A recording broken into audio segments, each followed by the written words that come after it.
fellow Toastmasters, honored guests. How many here want to be healthy? Show of hands. Okay. How many here want to be unhealthy? It's unanimous. You want to be healthy. Well, that's a good start. How do you do that?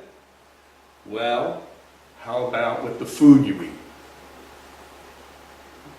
A lot of times people say, well, I don't feel good. I'm going to go to the doctor. What does the doctor know? Sure, he's educated. Many years going to school, internships, lots of studying. I credit them for that. However, what does he see you for, or she sees you for? 15 minutes, if you're lucky, and you tell them what's wrong. They write a script, you bring it to the pharmacy, and hopefully you'll feel better. There are many ways to be healthy, but a good way to start is with the food you eat. And there are guides for that. Here's the field guide to produce. So if you ever get lost in the farm, you know what you're looking at.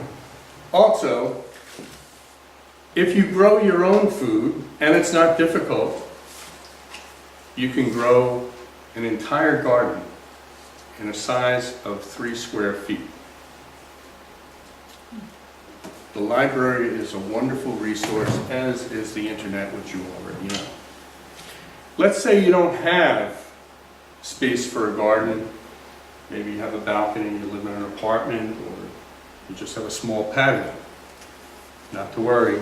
This says you grow a living wall, but you can also take pots and planters, and you can plant food to eat in those also. So we already know that we all want to be healthy. So the vision is health. The mission, should you decide to accept it, if I borrow from an old Mission Impossible episode, is how do you get there? You get there by watching what you eat, making choices. Now we all make choices, good choices, bad choices. We go for healthy foods, or what we think is healthy. The best thing to do is always shop the perimeter of a store. Not guaranteed that you're always going to find healthy food in the perimeter, because now they're sneaking in all these different drinks. And when you look at the side of it and you see, oh yeah, it's got 16 grams of protein, but ooh, look at that. It has lots of sugar. Sometimes the sugar content in smoothies and juice drinks is higher than in a can of soda. But a can of soda is something that you definitely want to avoid. Unless you need to clean coins, or possibly you can't get the stain out of a sink. Coca-Cola and other soft drinks work real well on that. Toilets too. I used to be able to lift 250 pounds. Most of it was around my waist. And I decided, once my belt size and my pant size was 40, can you imagine? I was like, how did this happen? I went from 32 to 34, 36, 38, 40.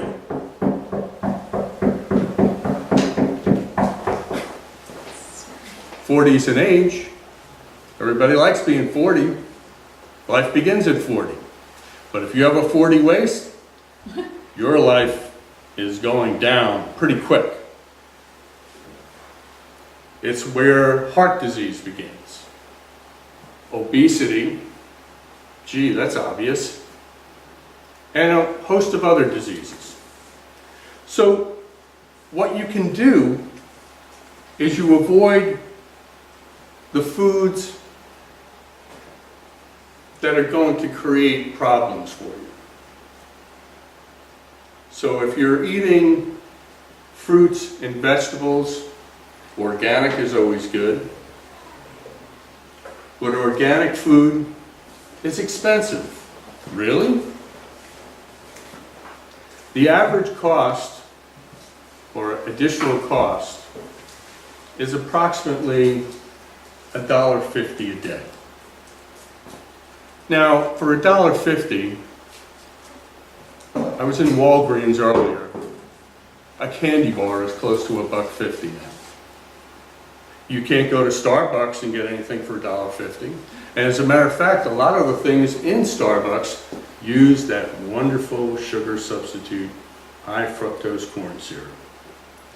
Definitely avoid that at all costs. So, as I approached the 250 mark and the 40 waste, I decided that I needed to do something, and I did. And it took a while, just as it took me a while to get up to 250.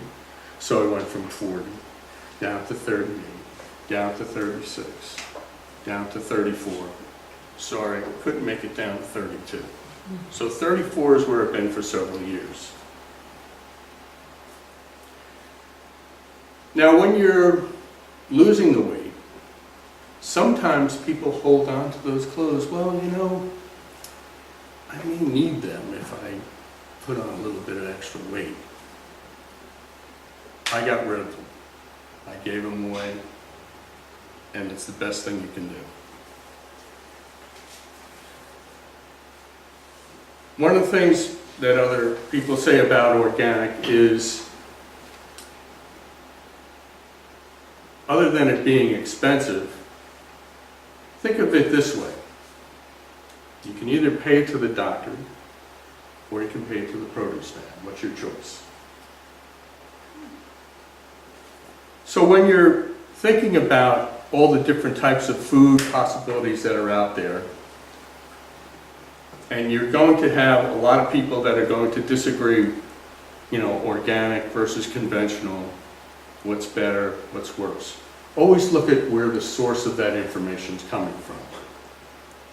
And you need to be proactive and to have that vision in your head of health. And you need to help one another. You need to help the people in your family, your friends.